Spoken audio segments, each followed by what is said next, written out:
Hi, and welcome to Views, Updating Your Professional Practice. Tonight we will be talking about writing artist statements. This has been part of a series, an ongoing series over the past couple months that we have brought on during our CEADK exhibition.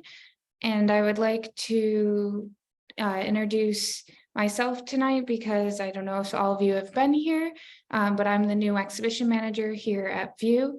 Tonight it will just be me talking through some methods and tips and tricks of how to write a successful artist statement. I'll also be showing examples and tools in order to get yourself started. We will wait a couple seconds here as some people are joining us.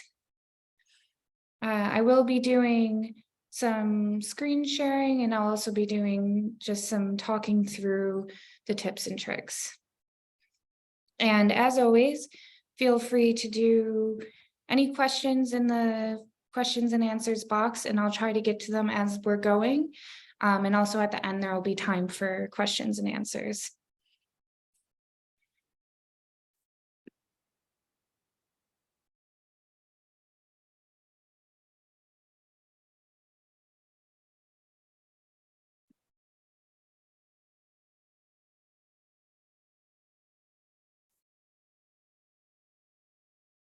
And, oh, we already have a question. Let me just see what that is.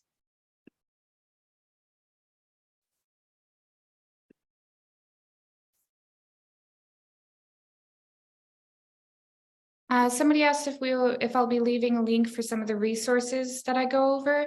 I can create a link connected to the YouTube page of my written notes for this, if that would be helpful. I can do that as well.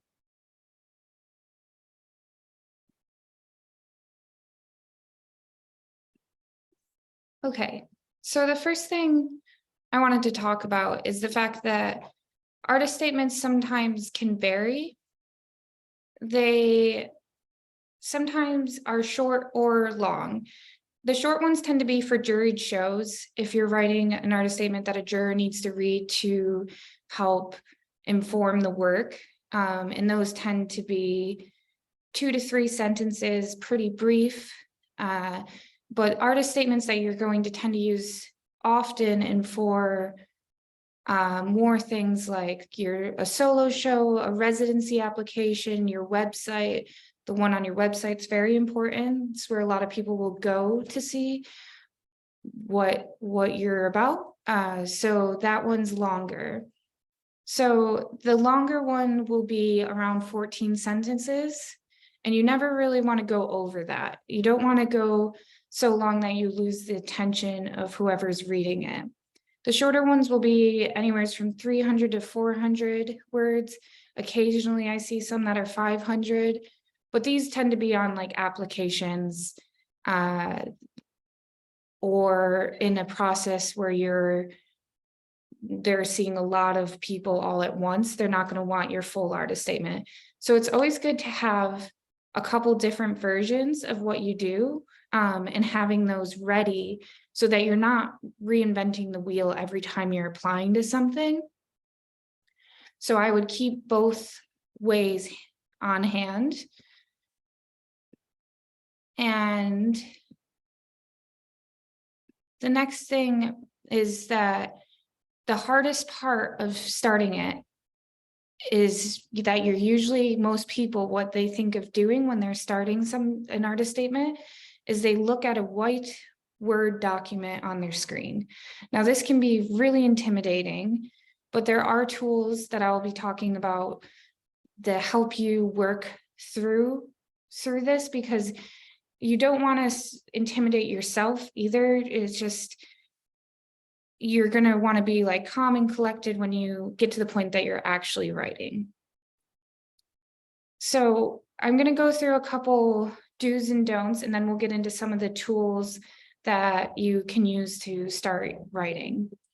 But one thing I wanted to say is that every sentence needs to be relative. So avoid filler sentences when you're writing.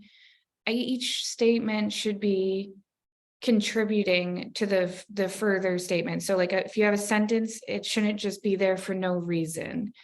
And another one to really watch out for, and it happens a lot, because as artists, we can ramble. And just a little background on myself. I'm a curator, an exhibition manager, and an artist. So I have my foot in like different worlds, so I can understand where people are coming from and the things to improve on both ends.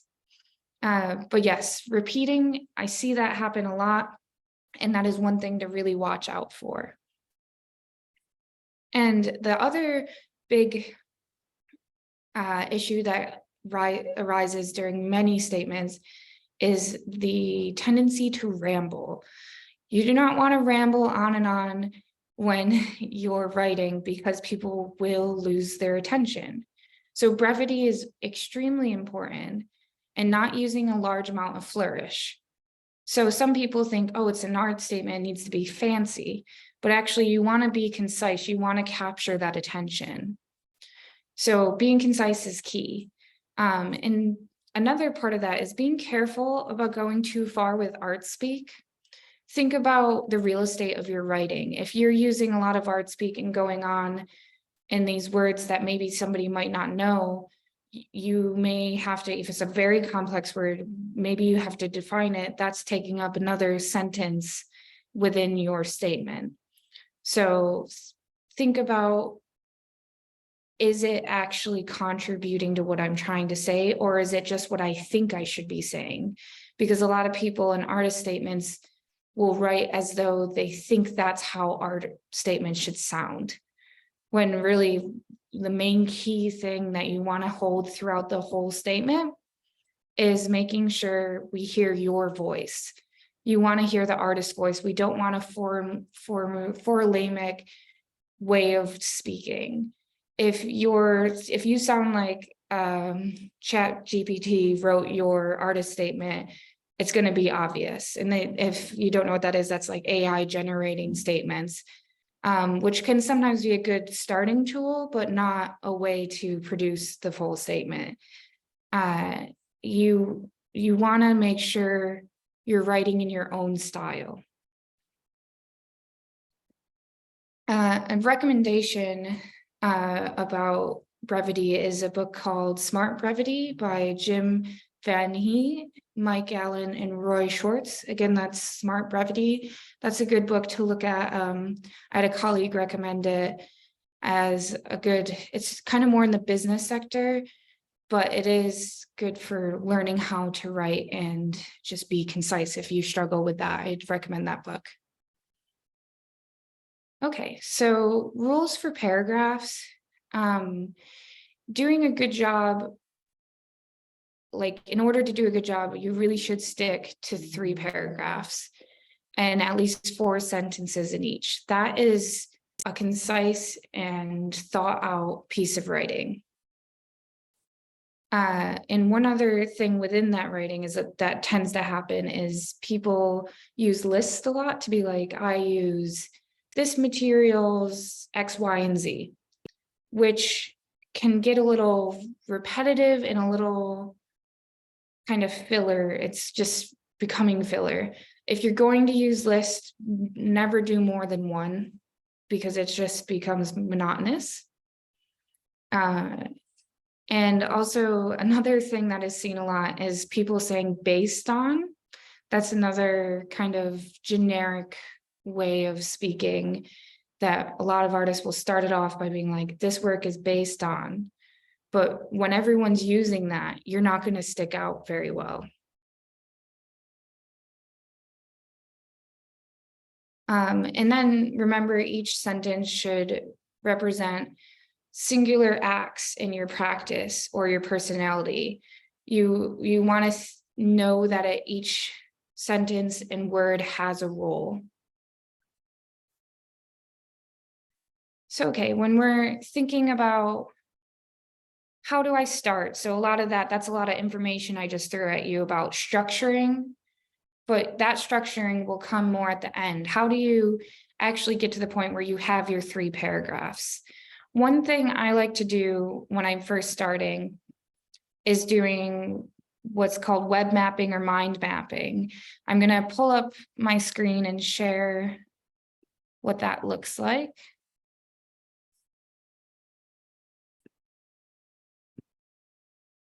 Just 1 second as I figure that out.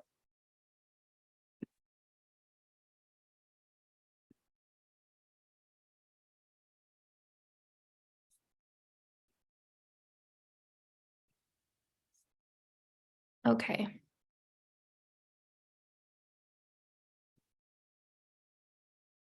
So here's an example of a mind map.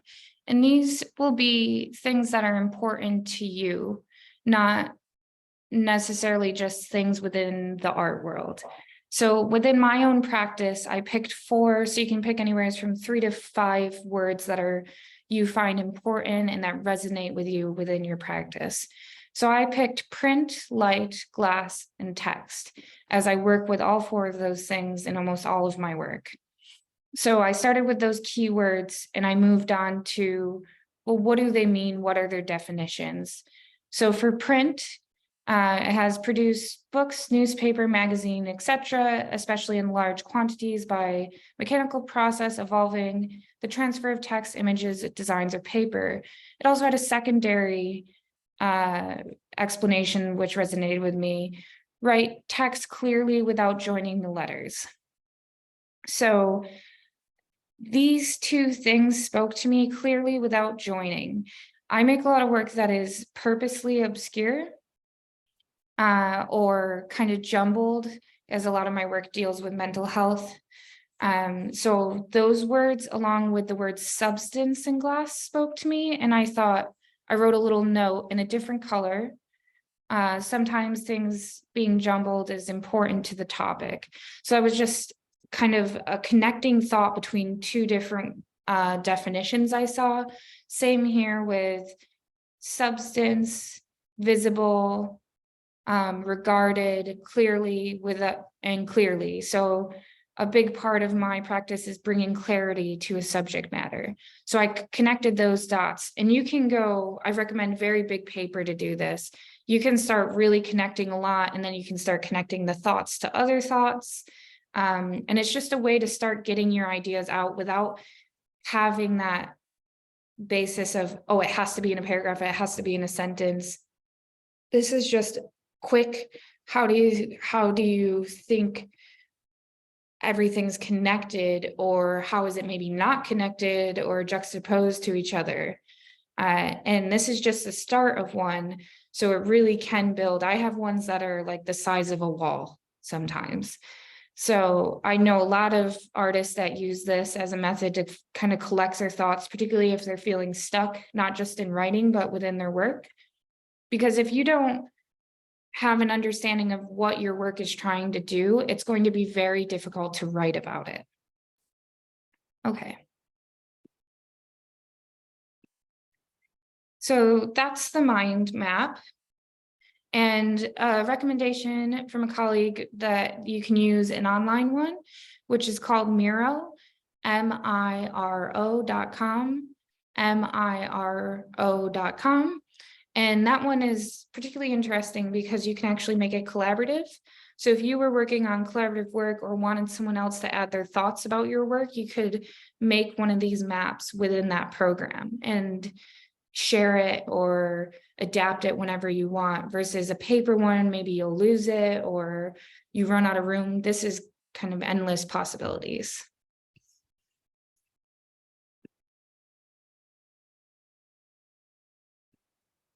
Okay. So the next piece is an exercise in questions. So I'm gonna pull it up on the screen so anyone can write it down. I'm also gonna read them out loud.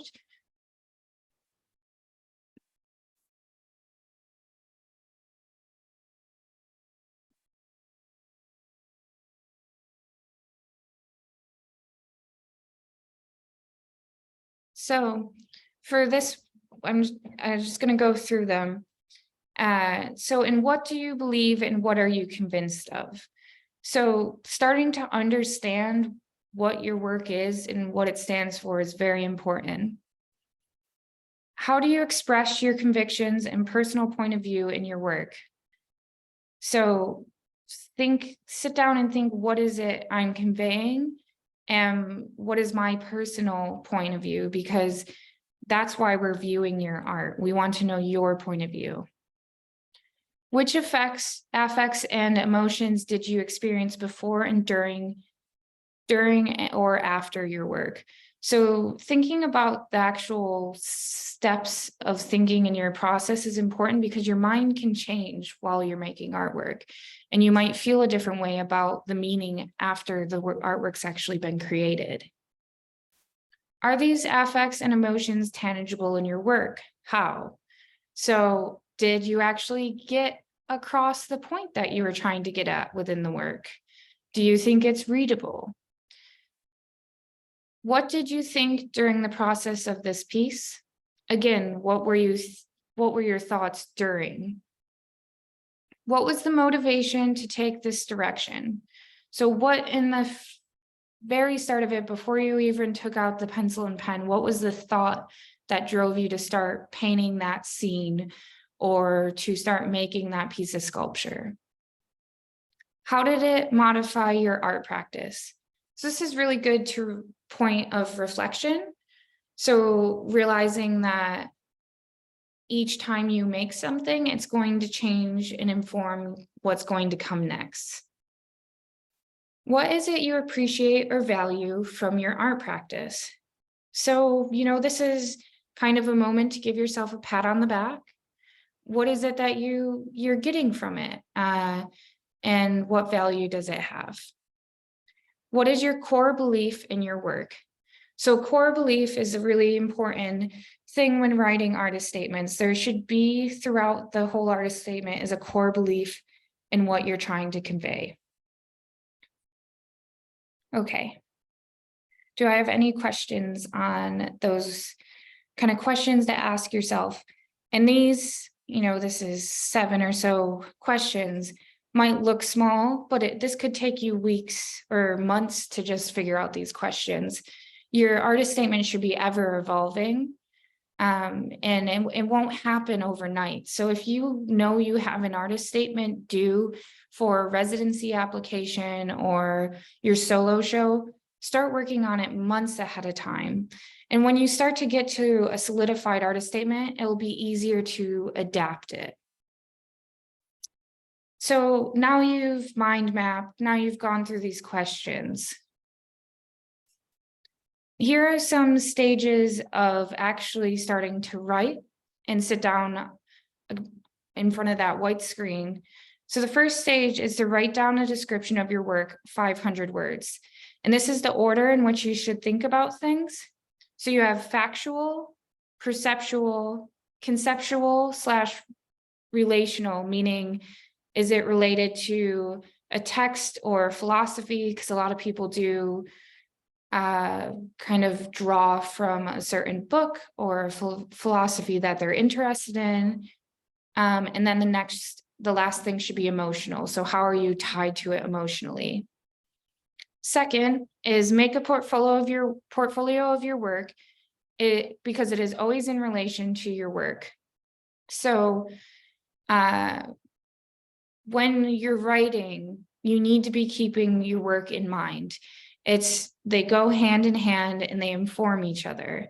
So writing down that 500 word statement and then making the portfolio and then going back will help you to inform like the further final explanation. So the third part can be creating a glossary of your work. So this is, okay, you have one piece that's called Dream. So write a small text, no more than 5 sentences for each work.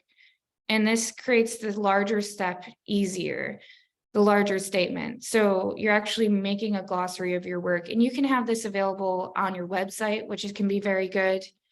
And then fourth is using your portfolio and glossary to write. So the 3 things you're trying to hit in your statement, all in all, is what do you do, how do you do it, and why do you do it? Those are the most important questions that should be easily conveyed and understood while reading an artist statement.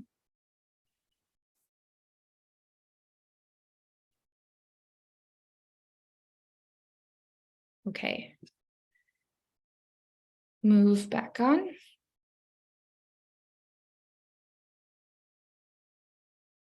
So that's the main kind of exercises I would recommend for starting and improving in writing your statement, because this isn't something that you're going to do one and done.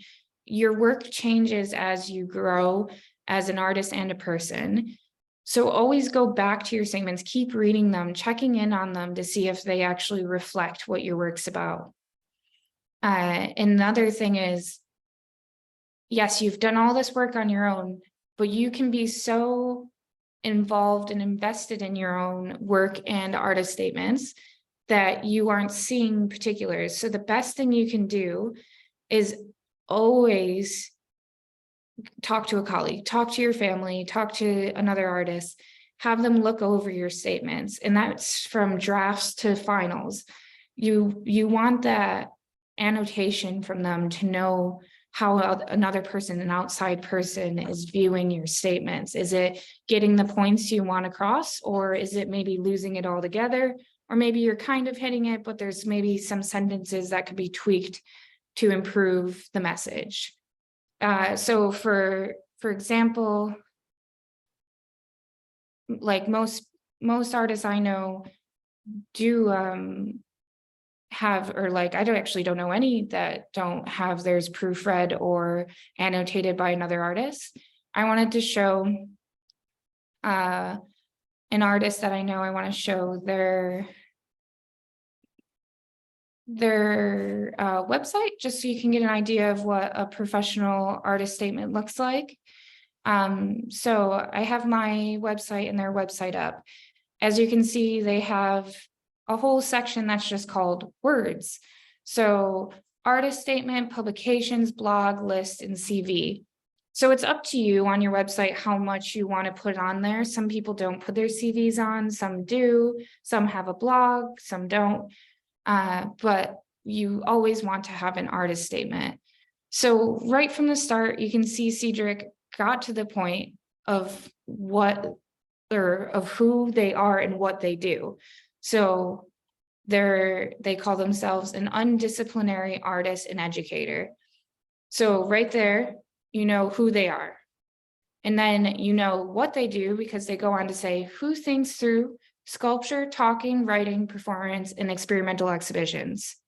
That's just one sentence. Right off the bat, we know who they are and what they do. So you do not have to think, you don't have to go searching through the text to know. So then you go on, you get more detail about what exactly they concentrate in, neurosciences, academics from critical psychiatry, goes on to give you more detail in the second paragraph. They even talk about how their work is viewed. So that's another interesting thing you can add into statements is, what have other people said about your work?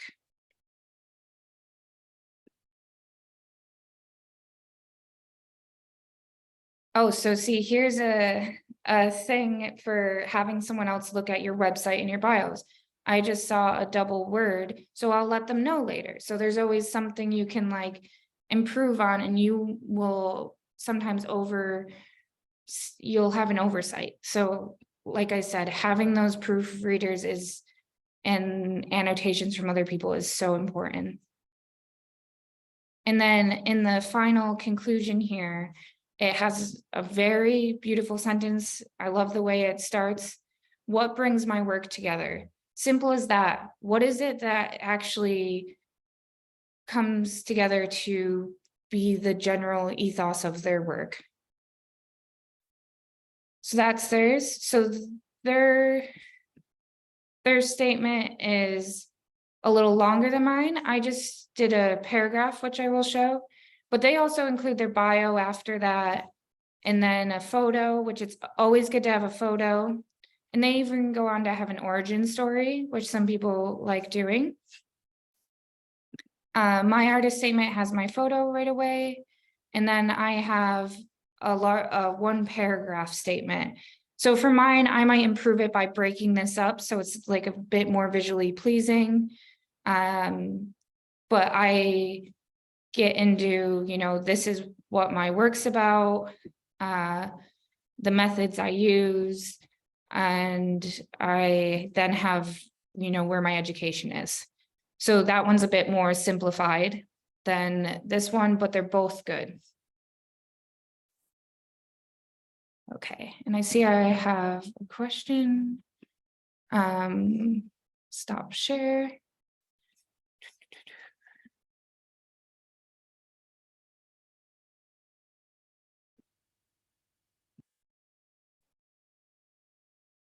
Somebody has asked how personal should it be?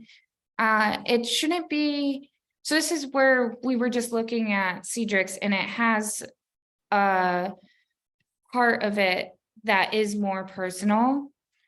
And then, so the beginning statement isn't too personal, but then it goes on to have its own more detailed about their life. So I would say the artist statement is personal to an extent, but we don't need to hear your whole life story within the artist statement.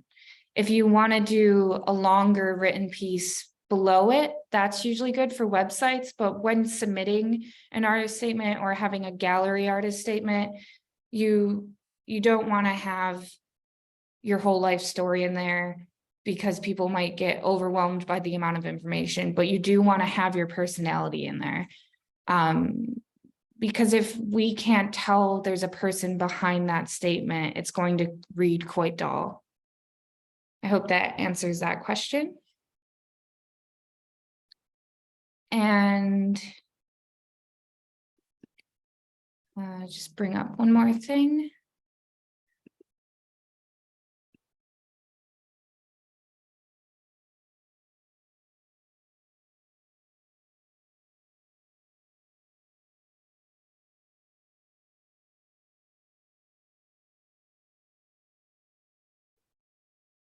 Also, I just wanted to say the statements can be aspirational, but they need to be based in the boundaries of your work.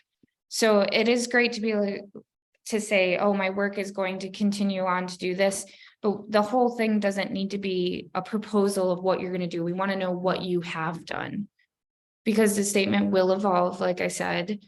And the most important thing, again, just have colleagues talk to them. It's good. It's a good way of improving. Even for doing this webinar today, I had about 6 people that I'd love to thank that gave input. Gustavo Gomez, Dr. Carmen Cierbros, Shasti O'Lear, Shonda and Caitlin Saranto, and Max Bard and Cedric Ties. So think about that. That's 6 people that looked at what I wrote today, just to make sure it's okay and it's ready to go. And like, they suggested things that I hadn't thought of. So it's a collaborative experience writing as an artist, because we're stuck in our brains so much sometimes that we don't think about, oh yeah, there's other people around that would be intrigued or interested or want to help. So do remember that. Okay, I'll move on to any questions, and I can share this as a document or below the YouTube channel about the notes and exercises as well. Just because I know this goes at a certain pace, it might be hard to keep up with all of the exercises. Is there any questions?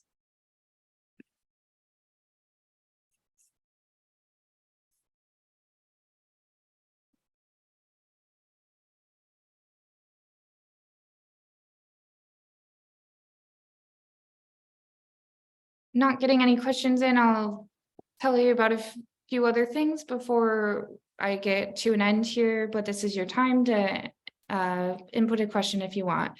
I do want to say this, we're starting to get near the end of updating your professional practice, and we will be doing one more, and it will be myself and Susan Cox. We will be teaching how to ship and handle artwork. So how do you actually package it correctly so it doesn't break on its way to the gallery, and what's like the appropriate type of packaging. And that will be next week at the same time. And also these resources, I just got a question about where we access these resources. They are on where you registered. If you click that link from weeks past, it will just bring you to the YouTube page, in which you can access any of these webinars that have happened. And this one will be available with the information as well below. So just re-click that link and you'll be taken right to the past resource. And oops, another question. They have said, I would be interested in knowing what words are no-nos, if any. So there is the one based on, that one's pretty overused. Juxtapose can be overused at times, but sometimes is appropriate. Another one is using like or very. That just gets overdone and becomes redundant in most cases, and there's better words you can use.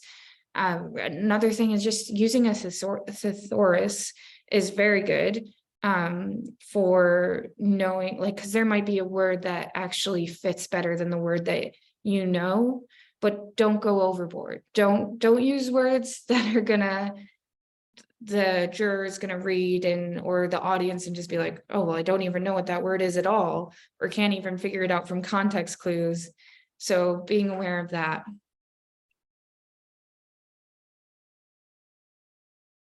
And then I also wanted to say that we are having a turnaround in exhibitions in the next couple weeks.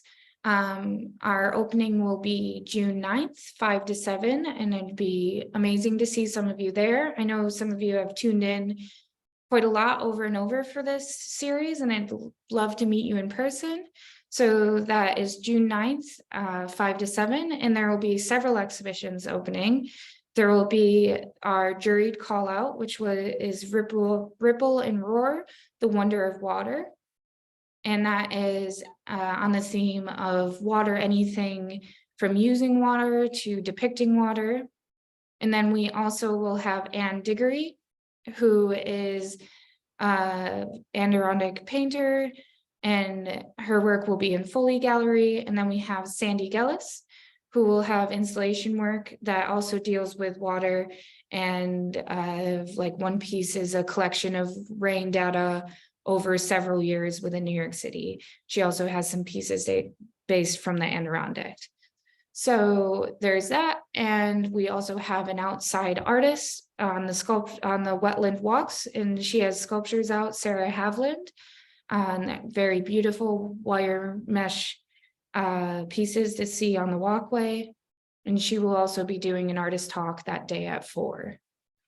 And yeah, we'll also have Wool and Water upstairs. So that wasn't all, there was one more. And that will be upstairs in the members gallery. So I hope you can join us. It'd be really great to see you all. And I have one more question. Is there a limit of words to be used in a story around a piece of work?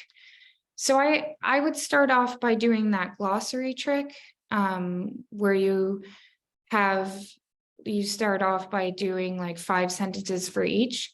That should be enough to convey what the story is for each piece.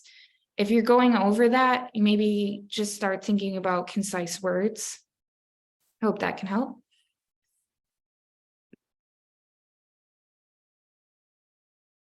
Okay, it doesn't seem like there's too many more questions, but it's been really great. Again, I'm Kelsey Lynn Mayo here at View, and it's been an honor to bring these to you. And if you have any questions, do feel free to reach out. I'm always happy to help in any way. And I look forward to seeing some of you this summer. Thank you so much. Bye-bye.